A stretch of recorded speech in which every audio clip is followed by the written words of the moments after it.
ଅର୍ଥାତ୍ ବିଦ୍ୟାଳୟ ଯଦି ବଗିଚା ହୁଏ ସେହି ବଗିଚାର ମାଳି ହେଉଛନ୍ତି ଶିକ୍ଷକ ଏବଂ ଶିଷ୍ୟ ହେଉଛନ୍ତି ସେହି ବଗିଚାରେ ରଙ୍ଗ ବେରଙ୍ଗର ଫୁଲ। ଫୁଲ ରଙ୍ଗ ହେଉଛି ଉଜ୍ଜଳ ଭବିଷ୍ୟତ। ବୈଦିକ ଯୁଗରୁ ଗୁରୁ ଶିଷ୍ୟ ପରମ୍ପରା ସୂତ୍ରପାତ ହୋଇ ଆସିଛି। ସେହି ସମୟରେ ଗୁରୁ ଶିଷ୍ୟ ପରମ୍ପରା ତେଜସ୍ୱୀ ବର୍ଦ୍ଧିତ ମସ୍ତ ଥିଲା।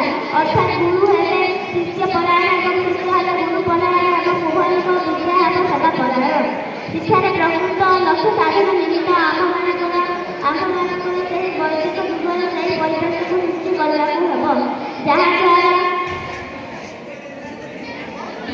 ଆମ ଜୀବନ ଏବଂ ସାମାଜିକ ଜୀବନ ସୁଫଳିତ ହୋଇପାରିବ।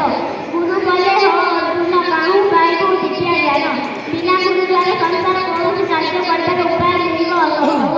ତେଣୁ ଏଠାରେ ଶ୍ରୀକୃଷ୍ଣ ମହାଭାରତ ଯୁଦ୍ଧ ସମୟ ଅର୍ଜୁନଙ୍କୁ କହିଛନ୍ତି ଗୁରୁଙ୍କ ବିନା କୌଣସି ଜ୍ଞାନ ପ୍ରାପ୍ତି ସମ୍ଭବ ନୁହେଁ। ମୁଁ ମୋର ବକ୍ତବ୍ୟ ଏଠିକୁ ସମାପ୍ତ କରୁଛି।